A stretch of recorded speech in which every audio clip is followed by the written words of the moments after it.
Good morning, children. Today, let us study about cancer. So, what is cancer? Cancer is an abnormal and uncontrolled multiplication of cells resulting in the formation of tumor.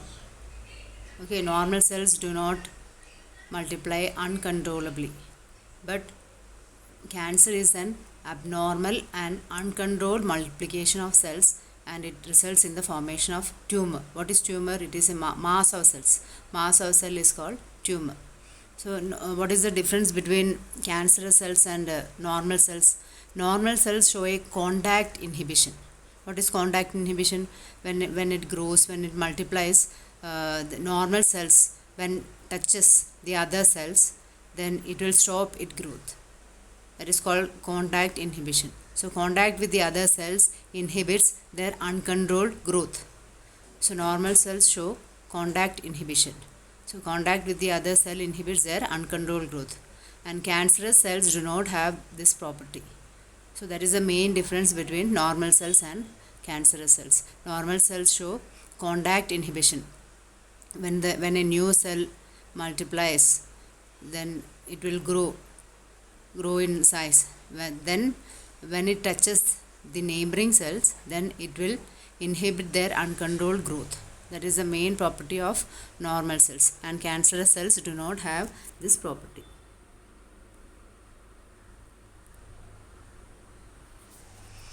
And tumors are classified into benign and malignant tumors.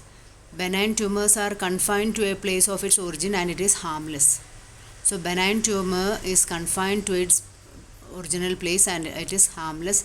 But malignant tumor, it is very harmful and it will spread and invade nearby tissues.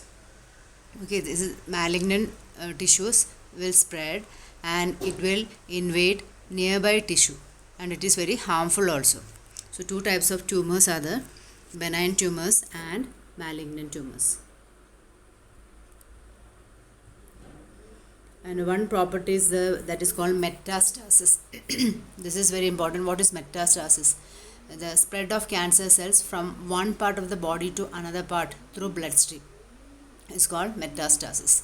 If a person is suffering from breast cancer, then from the breast, the cancerous cells will transfer through the bloodstream to other part of the body and it will invade other parts of the body also. That property is called metastasis. Spread of cancer cells from one part of the body to another part is called metastasis. That is one important property of cancerous cells.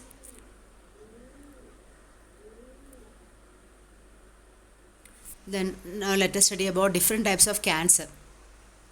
There are different types of cancer, that is carcinoma. One type of cancer is called carcinoma, and cancer of epithelial cells is called carcinoma. Epithelial cells means skin and other outer part of the body, that is called carcinoma. And sarcoma is cancer of connective tissue. Sarcoma is cancer of connective tissues, and then bone cancer, all these are coming under sarcoma. Then melanomas are cancer of melanocytes. Then leukemia is there, it is blood cancer. Leukemia is blood cancer. And lymphomas are the cancer of spleen and lymph nodes. These are coming under lymphomas. If there is cancer of spleen and lymph nodes, then it is coming under lymphomas. So, carcinoma, sarcoma, melanomas, leukemia and lymphomas. These are the different types of cancer. And what are the causes of cancer? There are this different agents are there which causes cancer, and this cancer causing agent is called carcinogens. Cancer causing agents are called carcinogens, and they are classified into physical agents, chemical agents and biological agents. So, let us see which are the physical agents. Physical agents are ionizing radiations like X-rays, gamma rays, and non-ionizing radiations like ultraviolet rays. So, physical agents are X-rays, gamma rays and UV rays. Then chemical agents are there, that for example tobacco. We smoke tobacco, it leads to lung cancer. Tobacco contains very poisonous substance known as nicotine. Okay, tobacco cause lung cancer. Then vinyl chloride, caffeine, nicotine, mustard gas, all these causes cancer. So these are all coming under chemical agents. Which are the biological agents? That is oncogenic viruses are the oncogenic viruses are coming under biological agents. Then cellular oncogenes are there. Cellular oncogenes or proto-oncogenes are there. These are coming under biological agents.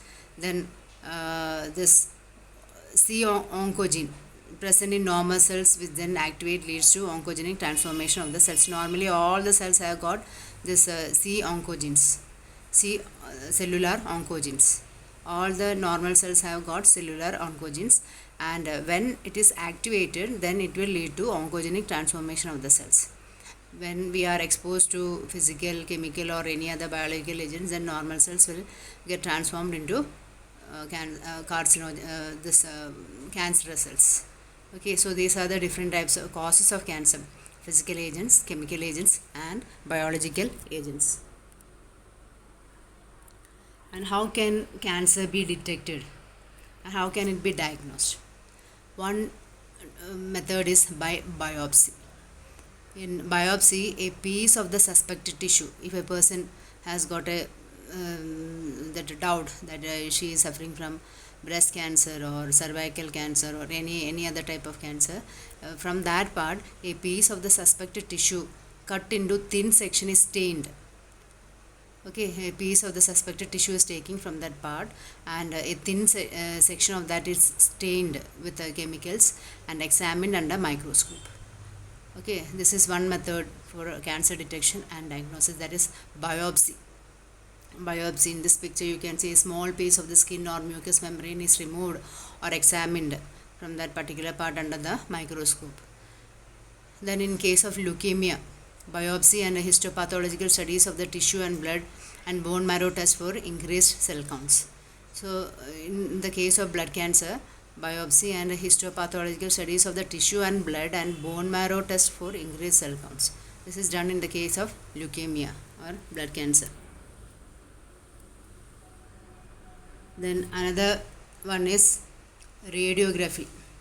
Radiography is by use of X-rays. Then computerized tomography, that is CT scan. Computerized tomography. Then MRI, magnetic resonance imaging. By these methods we can detect cancer. Then use of antibodies against cancer specific antigens. Okay, another method is use of antibodies against cancer specific antigens. Then molecular biology is there. So techniques of molecular biology to detect genes related to cancer, and it helps to prevent some cancers. So that molecular biology helps to prevent some cancer, and such individuals may be advised to avoid exposure to particular carcinogens, example tobacco smoke and all. I told you in all the normal body that oncogenes are there, but if a body is exposed to carcinogens, then it will get activated and it will multiply into cancerous cells. So these are the techniques for cancer detection: radiography, CT scan, MRI, then antibodies against cancer specific agents, and molecular biology.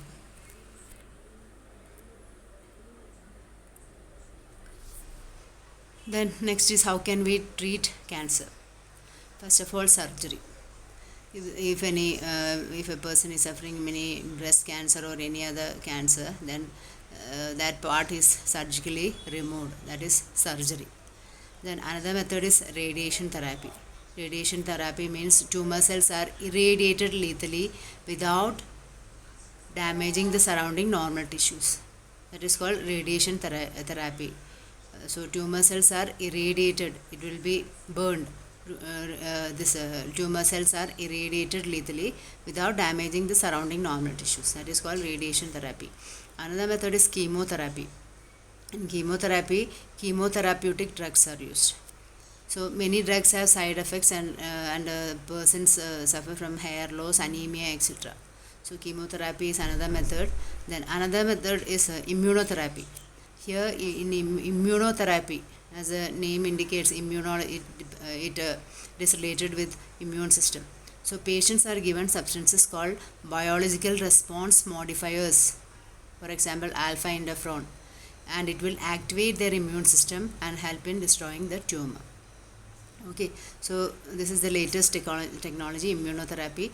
In immunotherapy, the patients are given substances called biological response modifiers, example alpha interferon, and it will activate their immune system and help in destroying the tumor. So these are the different methods of treatment of cancer: surgery, radiation therapy, chemotherapy, and immunotherapy. And most cancers are treated by a combination of surgery, radiotherapy, and chemotherapy. So this is all about cancer, and you can check your grasp. HIV attacks which cells? ELISA. What is the full form of ELISA? The spread of cancer cells from one part of the body to another is called cancer causing genes are known as method of cancer detection by examining suspected tissue under microscope is called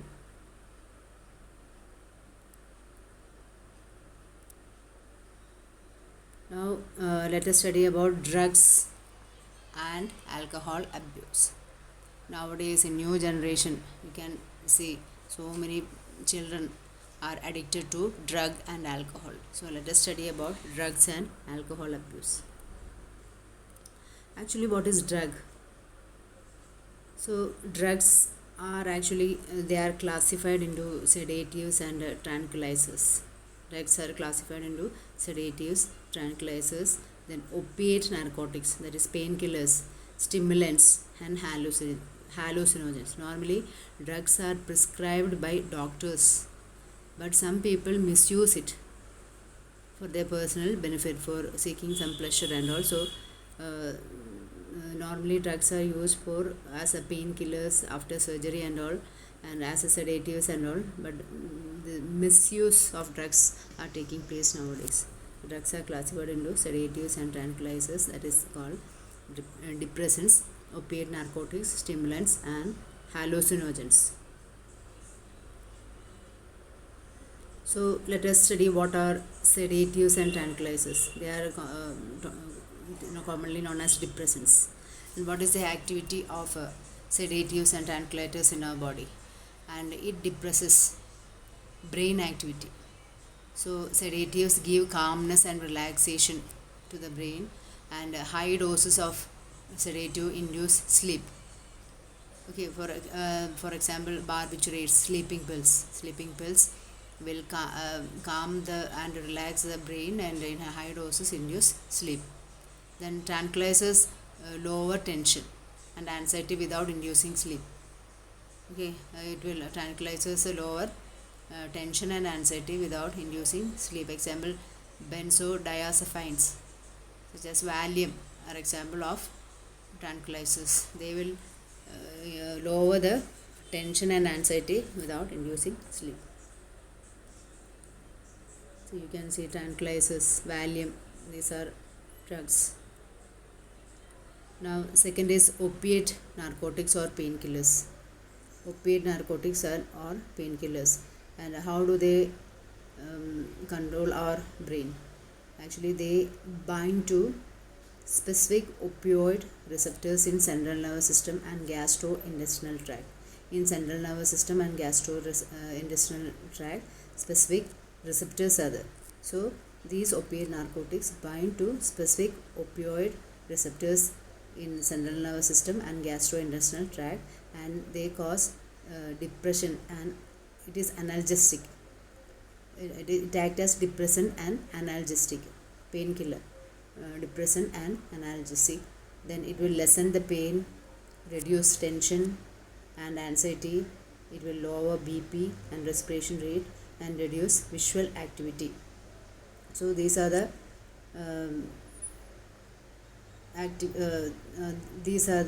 opiate narcotics plays an important role in central nervous system, like this: lessen pain, reduce tension, anxiety, lower BP, respiration rate, and reduce visual activity. Example, opium and its derivatives. Opium, in this picture you can see opium is derived from poppy plant, Papaver somniferum. That is the source plant of opium, poppy plant. So opium and derivatives are coming under opiate narcotics, and opium is obtained from the dried latex. In this fruit you can see some dried latex. So opium is obtained from the dried latex of unripe capsules of poppy plant, that is Papaver somniferum.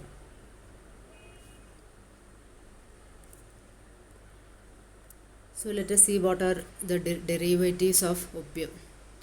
That is, morphine is one derivative of opium, and it is strong analgesic and sedative. So morphine acts as strong analgesic and sedative. Sedative, it induces sleep. Then it is extracted from the latex of poppy plant, and it is useful during surgery to reduce the pain during surgery. It is used, morphine. Then another is derivative of opium is brown sugar. Then another is heroin. It is otherwise known as diacetyl morphine or smack. Diacetyl morphine or smack. And it is the most dangerous. White. It is white in color. It is odorless. Does not have any smell. Bitter and crystalline compound. And it is produced by the acetylation of morphine. So it is produced by the acetylation of morphine. And it is a depressant and slows down the body functions. It acts as a depressant and it slows down the body function, and is generally taken by snorting and injection. In the picture you will see how that person takes by snorting. So it is mainly taken by snorting and injection. Another is codeine, and it is mild analgesic and used in cough syrup. Cough syrup and all, it is used. Codeine, it is a mild analgesic and used in cough syrup.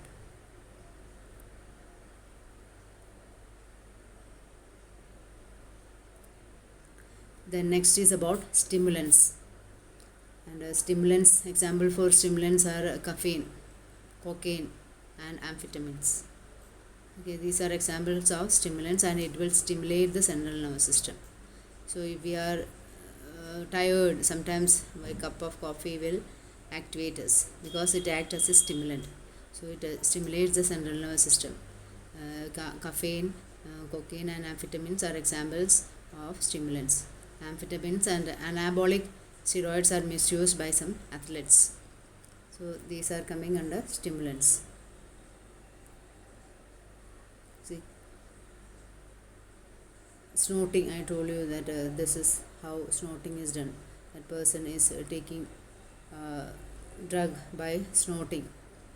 Through the nose they will snort the drug. So coca alkaloid or cocaine or coke, and it is obtained from the coca plant, that is Erythrocylum coca. In exams it will be asked what is the source plant of coca, cocaine. Okay, it is obtained from coca plant or Erythrocylum coca, and it interferes with the transfer of the neurotransmitter dopamine. Dopamine is a neurotransmitter, and it will interfere with the transport of the neurotransmitter dopamine. And cocaine is usually snorted. In the picture you can see how that person is taking cocaine by snorting. Then it will stimulate the central nervous system, producing euphoria. Euphoria means high pleasure. Okay, you producing euphoria and increased energy. And also it excessive dosage causes hallucination. Hallucination means we will hear something which is not there, and we will see something which is not there. That is called hallucination. So coca alkaloid is obtained from coca plant, Erythrocylum coca. And see the picture. Then next is about hallucinogens. It also causes colorful hallucinogens, change thoughts, feelings and perceptions of that person. Then plants with hallucinogenic property are Atropa, Belladonna and Datura. So two plants with hallucinogenic properties, Atropa, Belladonna and Datura. And examples for hallucinogens are mescaline, then psilocybin, cannabinoids, LSD, lysergic acid, diethyl amide. Lysergic acid, diethyl amide are example of hallucinogens.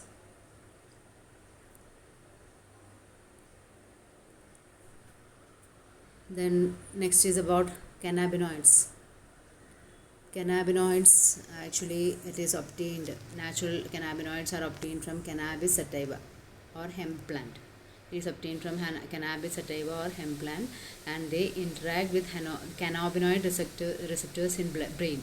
Some receptors are there, they will interact with the cannabinoid receptors in brain. Then flower tops, leaves and resin of cannabis are used to produce bhang, ganja, charas and marijuana. Okay, so flower tops and leaves are used for obtaining all these derivatives of cannabinoids. And these cannabinoids are generally taken by inhalation or oral ingestion. Inhalation or oral injections, and it affects the cardiovascular system. It will affect the cardiovascular system. And these are in the picture you can see the derivatives of cannabinoids: hash, then see skunk, marijuana, all this coming under cannabinoids.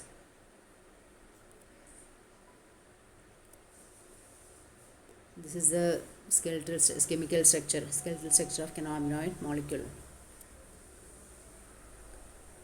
Okay, thank you.